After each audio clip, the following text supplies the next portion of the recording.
Once or twice you've spoken, it seemed to me sometimes sadly, about retirement. Do you still think of retirement?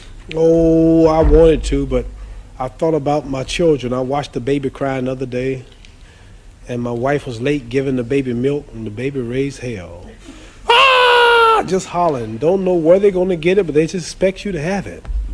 And I looked at about 6 more coming, and I said, 10 years from now, I won't be fighting. 10 years from now, that baby will just be 10 years old. And I'll need money. He'll need school books. He'll need clothes, bus fare.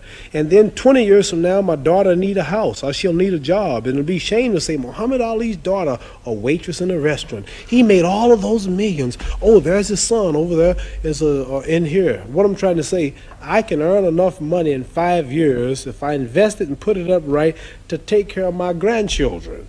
So I wanted to retire, but after I see these children coming, and after I see that they're going to have a hard time, maybe they won't be blessed to make it like myself, I can knock out Blue Lewis, I can go knock out Floyd Patterson, I can knock out Joe Frazier, I can come back and knock out and if you get your Irish champion, come knock him out, then I can go back over here and knock some, didn't get too much of a laugh on that, did I? You're in Ireland. Agreed. So what I'm trying to say, if I can save up about $2 million, which is about how many pounds? That's almost £1 million. Almost $1 million. If I can save up 1 million pounds, then I can relax and go to sleep and retire and don't have to worry about my children, because this is a hard world. Don't nobody give you nothing. You have to work for it. Right? Right. So I'm blessed to be able to beat up everybody. So I want to beat up everybody until I can't beat them no more. If I can go 10 more years, I'm going to keep on doing it. Good. Most of your poems, like the one you spoke a few moments ago, are funny. But you've written one about your own people, I think at the time of the Attica prison riot. It's a serious poem. You have certainly very serious moments, as you've shown us tonight. Could you, before we go, just say that poem for us? Oh, this poem explains the Attica prison. You heard that over here when all the black prisoners were shot, and just before they held some white hostages, and they said they would cut the throats if they didn't get what they wanted.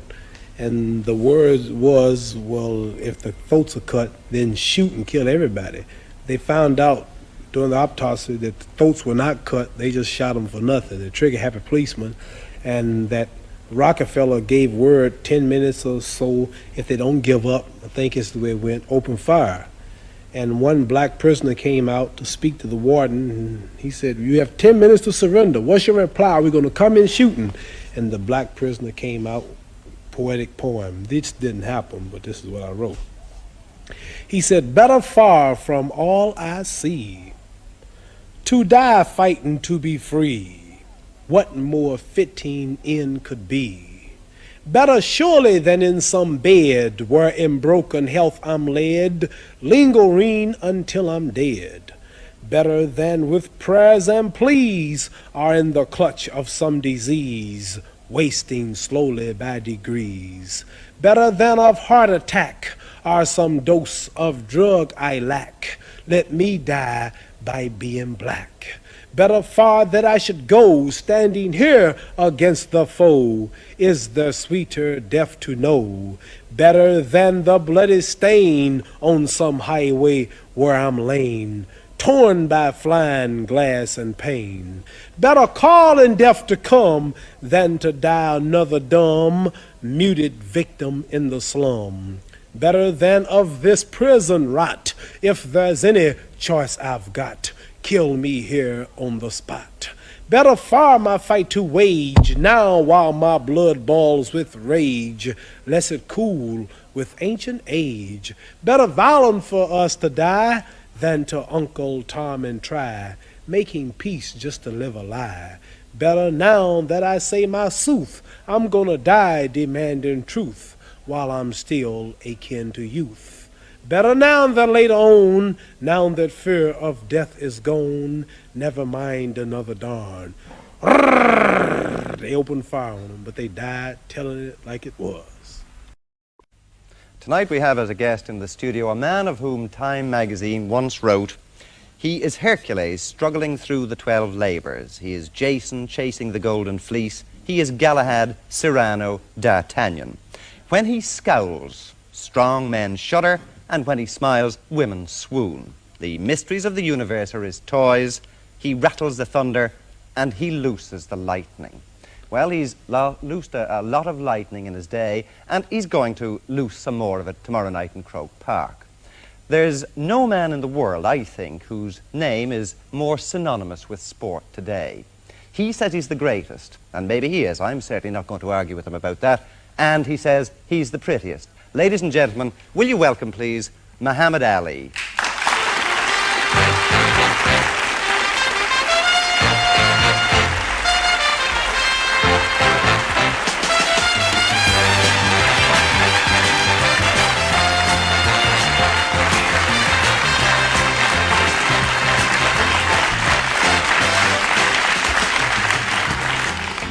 Well, do you think he is the prettiest? No. I didn't say that. I don't know how that got out. I wonder. Muhammad, you certainly look fit. Thank you. Have you been training very hard? Yes, I've been working constantly now since my last fight with Joe Frazier, fighting every other month or two. And I just boxed Jerry Quarry, a top-notch fighter. I was in good shape for him. I fought him the first time. He was troubled, but the second time, a lot of the rust was off of him. And the reason he was troubled the first time was because that was my first fight in a 4-year layoff. All right. And so I'm ready now. I'm still active, and just needed to wipe a little dust off of me since the Quarry fight. I sat down a few days to rest, and I'm ready now. You're doing a lot of fighting. Well, yes, I think the boxing game should stay alive. I think every contender should get a shot at the title. The new champ, Joe Frazier, he's not doing nothing, fighting once every 7 months, and fighting people that you could beat. And you can't fight, so You're so right. I have to keep the game alive because I'm the true champion. How do you feel about the fight with Al Blue Lewis? Well, I'm fighting Lewis for one reason, mainly because Frazier won't fight him. George Fulmer, top-notch fighter, won't fight him. Jerry Quarry wouldn't fight him. And with most boxers and managers, this is just a business, and they figure, well, they got a top contender, and he's barely on top, and they don't want to take a chance and lose unless they're paid great. And top-notch fighters fighting Blue Lewis can't receive the proper pay because he's not famous, but yet he's got a chance of beating them, and they have nothing to gain but everything to lose. So I'm fighting him because everybody else is ducking him, and he is a good fighter. Plus, it'll be kind of hard to bring a top-notch, high-ranking fighter here because the price couldn't be put up. So What sort of a chance does he have with you? 2 chances, What are they? slim and none.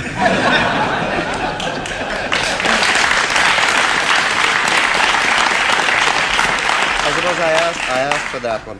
Angelo Dundee has just handed me a piece of paper to say that you hope to go to fight in Tehran in about 3 weeks' time. Iran and Tehran, yes, we're going to just exhibition, government invitation, and we're working on it now. So your next big fight, really, I suppose, is with Patterson. Floyd Patterson, right, the rabbit. A rabbit? I call him the rabbit. Why is that? Oh, the way he fights. And, he calls me Clay, and the name is now Muhammad Ali. He still insists on Clay, so I'll call him the rabbit. Plus, I'm going to fight the rabbit in the garden. Madison Square Garden, of course. You then go on to fight Frazier, I gather. Yes, if he comes out of hiding. He bought a plantation down in South Carolina, some chicken plantation. I know he's a slave, but he don't have to buy plantations.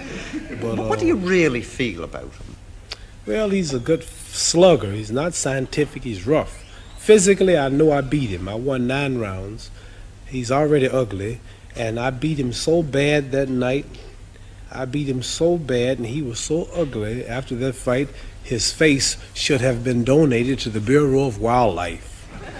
You know, he toured here with a show. I heard he flopped like he do everywhere else. He's got a singing group called the Knockouts, and he thought because they gave him my title, he could go everywhere and draw people and get rich. and I understand he draws 80 people or maybe 1,000 people in the 20,000-seat arena. In London, in a 4,000-seat arena, he drew 12 people.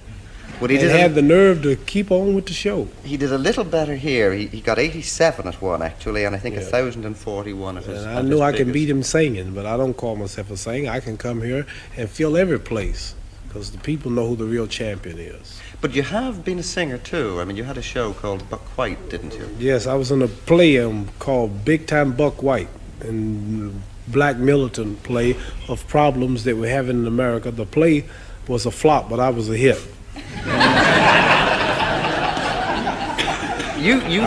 The play lasted 6 days, but the worst critics, my part was a hit. I want to get that straight. Why is it, do you think, that you draw the crowds of all the sportsmen in the world? That you are Well, a mainly- great crowd drawer. Mainly personality's got a lot to do with it. A personality, like a salesman's business, depends entirely on his personality. If he's rude and unsympathetic, and then the buyer will hope that he goes away and never come back. But very often, if the salesman is good, he can make a person buy when they don't even intend to. Same with a doctor. He might be the best of doctors. He might have many patients and give them all the medicine he wants. But if his personality is not really right, then his medicine won't make him feel that good. His personality make him feel worse. But very often, a wise doctor can cure a person with word of mouth alone because they realize power of mind is needed. And a lawyer can dishearten a client on one visit if he don't have a personality of victory. Like Joe Frazier, for an example. He's the champion, they say. Number one, he don't have the personality. He can't talk. Very few boxers can get on this show and match wits with wise men like yourself. Mm. And Wits is all I want to match with you. And very few fighters, if you take the camera on close up, you see my nose and my face. I'm not ugly. I'm not ugly like most fighters. They have noses like that, and their ears are like that. How you feel, champ? I'm pretty. I'm a pretty fighter. And I can, I have a personality. I know how to talk to the wine heads. I have a talk for your great Mr. Lynch here in the Parliament House, and I knew how to talk to men like you with less intelligence than myself. And no, I was only joking. Just listen to the people Joke laugh. away. Just listen to the people laugh. Just listen to them laugh. Very few comedians can do this, and that's their job. So like I'm saying, it's personality that attracts. I mean, people of all religions, like in America, I stand up for black people, and regardless to what it costs me, I speak out for what I believe. Like you got people in Ireland fighting for what they believe. I represent this. Also, the draft was something out of my religion teach against, and this made me popular with many people. Then you got the white racists who believe in separation, such as I believe one day the black people in America must go to self, clean up self, help self, do for self. I recognize them. Then you got all the Muslims in Saudi Arabia, Pakistan, Syria, Lebanon, India, all throughout Kuwait, Abu Dhabi, all throughout Libya. They all recognize me because of the name Muhammad Ali. And you add all of this up, all I represent, and then my confidence. I am the greatest. I cannot lose. I'm pretty. And every man believes he's the greatest. Every man would like to be the greatest. Many want to say this, but they fear it. And they see this in myself, and some hate me for it, and some love me for it. So add it all up, and we have a large crowd. Well, Joe Frazier's ugly, he's flat-footed, he can't talk, he can't sing, he can't fight, and no He can't personality. No, he's a slugger, a street fighter. Why do you He's think... not, Joe Frazier's not, don't get me wrong, Joe Frazier's good with his stuff, he's not skillful. Joe Frazier's known for taking a lot of punches. He's not like Floyd Patterson, or say Sugar Ray Robinson, or Joe Louis, or say Jack Johnson, Jack Dempsey. These are great scientific boxers. See, Joe Frazier will take 5 punches to hit you once. So Why do you think he beat you, Muhammad, then, the last time? Well, the reason that he got the decision, if you looked at my face and his face after the fight, both eyes were closed, his nose was bloody, his lips was cut, his head was swollen, and he spent 1 month in the hospital. Did you all hear it? Yeah, surely. He spent 30 days of intensive care. No phone calls and no visitors. And that's a terrible beating when you have to stay rest for 30 days. But he got the decision. But I'm not complaining. Next time I'll get him. I played too much with him. And plus, I find at the time I was bucking the draft system. I didn't go to the service. and I found out the 3 of the judges was on the local draft board. That's where I lost it. We'll come back to that if we can in just a moment, but could we sort of go right to the beginning of your career? What made you take up boxing as a child in Louisville? Well, at 12 years old, someone stole my bicycle. I went to a home show where they display cars and refrigerators and household utensils and everything. And I went there and left my bicycle outside and came out. It was a drizzling rain that night, Saturday evening, about 9 o'clock. The bicycle was gone. I just got it for Christmas. Somebody asked me, I asked whether it was the nearest police officer. And they said in the basement of the same building that I just came out. And a fellow named Joe Martin was training amateur boxers in a room about this size. And he asked me to take out an application and learn how to fight so I can beat the fella up in joking fashion who stole my bicycle. So I started boxing. This led you on eventually to the Olympics. Was this your goal as a child and as a young man? Did you see that the best thing you could ever do was to be an Olympic champion? I knew nothing about Olympics when I started, nothing. I just boxed just to get on the local television show called Tomorrow's Champions. Every week at Saturdays in Louisville, Kentucky, we have a show called Tomorrow's Champions. And you've heard of the Kentucky Derby. Sure. That's where they have the races where I lived. I lived across the street from where they have the race every year. Anyway, I just wanted to get on local television, and I found out how good I was, and I kept on fighting. People say I'm conceited, I talk too much, but they must have pity on me. It's hard to be humble when you're as great as I am.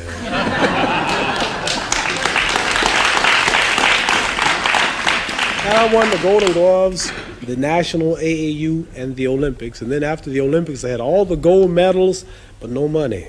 So I turned professional. You told a story on one occasion about coming back from the Olympics with the medal to your own hometown. Did this make you a very big man in your own hometown? Did it completely change your life?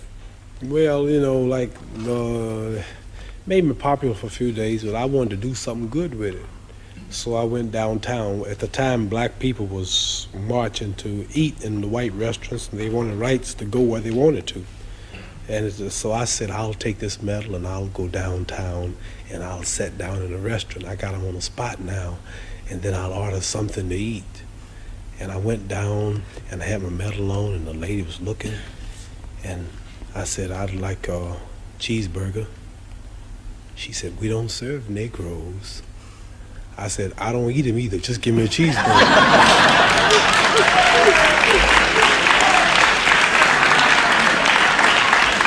Anyway.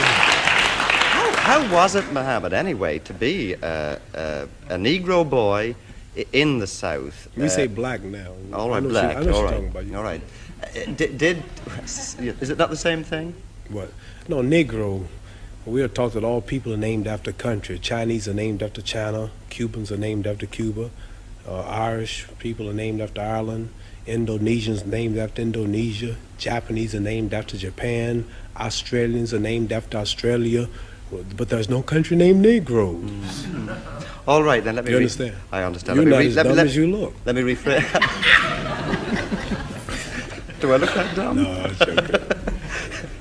What I really mean is, did you feel that you were deprived, that you and your family and other blacks were second-class citizens? Did we feel it? We knew it. Not only second class, but about add up all the nationalities you have on earth, and then they come first. Like right now, you can come to my town, and you're more free in America than I am. Even Chinese, the Japanese that the black people help America to fight, or even the Germans. A day after the war in Vietnam, the Viet Cong will be more of a citizen than the American Negro. So, like, we might be the 50th class citizens, 60th class, if you really break it down. If we was just second class, it'd be all right. This is something you feel very strongly about? Strongly. I know it's the truth. I live right there every day. What attracted you then to Islam in the first instance? The Muslim religion? Yes. It's the true teachings of Elijah Muhammad right there in America, and the power structure, nobody will challenge him. And the history of ourselves, the history of our true religion, our nationality, our names. See, we don't have our names, you know. I know how proud you all are, proud of your names. See, Chinese have names like Chang Chong, Lu Qian, this is Islamic teachings. Russians have names like Kosygin or Khrushchev. You have names like O'Connor or Grady or Kennedy. And Africans had names like Lumumba, Nkrumah, and Jews got names like Weinstein and Goldberg, and Italians got names like Dundee and Benvenuti and Marciano. But we have names like Grady and Clay and Hawkins and Smith and Jones and Johnson, but we are black. These are the slave names. Yeah, This is when the I point heard this, I knew it was the truth. It's history. So Muhammad Ali is a beautiful black name of our ancestors. So when I heard this, I just had to walk out of the church and Christianity because they never taught us our true knowledge. Then they told me how we were brainwashed in America. We see Jesus, he's white with blonde hair and blue eyes. We see the Lord's Supper, all white people. We see the angels in heaven, all white people. And we look at Miss Universe, a white woman, Miss America, a white woman, Miss World, a white woman. Even Tarzan, the king of the jungles in Africa, he was white. He said,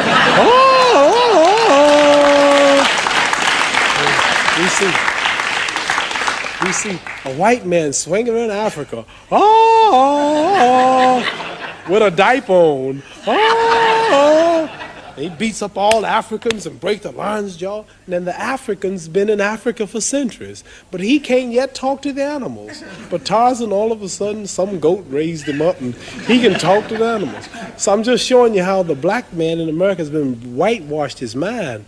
And then we look at the good cowboys. They rode the white horses, and the president lived in a White House. They got TV commercials, White House cigars, White Swan soap, King White soap, White Cloud tissue paper, White Rain hair rinse, White Tornado Flow Wax, White Plus toothpaste. The president lived in a White House, and the angel food cake was the white cake, but the devil food cake was the chocolate cake. Everything good was white.